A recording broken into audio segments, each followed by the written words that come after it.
അഭിപ്രായ പ്രകടനങ്ങളിലൂടെയും തുറന്നു പറച്ചിലുകളിലൂടെയും സമീപകാലത്ത് ഏറ്റവും കൂടുതൽ ട്രോളുകൾ ഏറ്റുവാങ്ങിയ നടിയാണ് ഗായത്രി സുരേഷ്.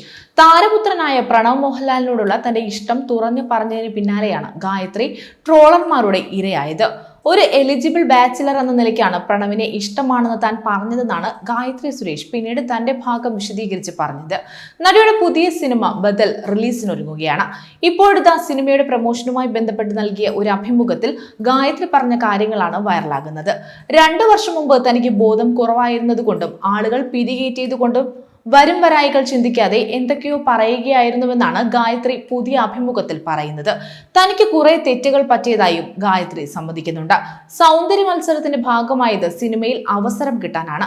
മിസ് കേരളയിൽ പങ്കെടുത്താൽ മീഡിയ ശ്രദ്ധിക്കുമെന്നും പണ്ടു മുതൽ പൃഥ്വിരാജ് എന്ന നടന്റെ ഫയർ തനിക്ക് ഇഷ്ടമാണെന്നും അദ്ദേഹത്തിൽ വിശ്വസിച്ചുകൊണ്ടാണ് ഈ നിലയിൽ എത്തിയതെന്നും ഗായത്രി പറയുന്നു. അതുകൊണ്ട് തന്നെ പൃഥ്വിരാജ് ഒരു തരത്തിൽ തന്റെ ഇൻസ്പിറേഷൻ ആണ് എന്നും ഗായത്രി കൂട്ടിച്ചേർത്തു. ചെറുപ്പം മുതൽ താൻ തന്നെ സ്വയം വാലിഡേറ്റ് ചെയ്യാറുണ്ടായിരുന്നുവെന്നും ആളുകൾ തന്നെ വാലിഡേറ്റ് ചെയ്യുന്നത് തനിക്ക് ഇഷ്ടമാണ് എന്നും ഗായത്രി പറയുന്നു. ആളുകളോട് പെട്ടെന്ന് ദേഷ്യം വരാത്ത ഒരാളാണ് താൻ.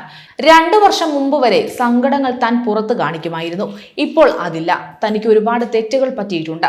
അതെല്ലാം കറക്റ്റ് ചെയ്ത് നന്നാവണമെന്ന് ആഗ്രഹിക്കുന്നുണ്ടെന്നും ഗായത്രി പറയുന്നുണ്ട്.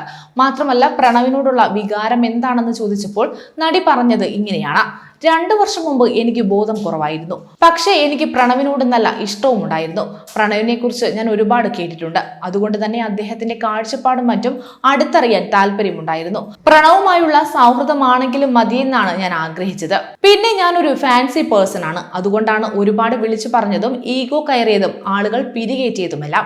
ഇപ്പോൾ എല്ലാത്തിനും തനിക്കൊരു ക്ലാരിറ്റി വന്നിട്ടുണ്ടെന്നാണ് ഗായത്രി തന്റെ ജീവിതത്തിലുണ്ടായ വിവാദങ്ങളിൽ പ്രതികരിച്ച് പറഞ്ഞത്. അതേസമയം സൗന്ദര്യ മത്സരങ്ങളാണ് ഗായത്രിക്ക് സിനിമയിലേക്കുള്ള വഴി തുറന്നു കൊടുത്തത്.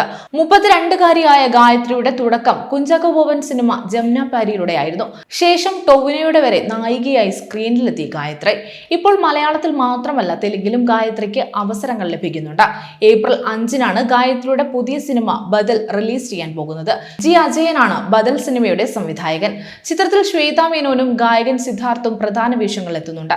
കാടിന്റെ പശ്ചാത്തലത്തിൽ വിപ്ലവാത്മക ആശയങ്ങളുടെ പശ്ചാത്തലത്തിൽ ഒരുക്കിയിരിക്കുന്ന ഈ ചിത്രം തന്റെ കരിയറിലെ 2ാമത്തെ ടേക്ക് ഓഫ് ആണെന്നാണ് ഗായത്രിയുടെ അഭിപ്രായം. ഗായത്രി സുരേഷ്, ശ്വേതാ മേനോൻ എന്നിവരെ പ്രധാന കഥാപാത്രങ്ങളാക്കി അജയൻ രചനയും സംവിധാനവും നിർവഹിക്കുന്ന പൊളിറ്റിക്കൽ ത്രില്ലർ ചിത്രമാണ് ബദൽ. കൂടുതൽ വാർത്തകൾക്കായി B4 Blaze ഫോളോ ചെയ്യൂ, സബ്സ്ക്രൈബ് ചെയ്യൂ.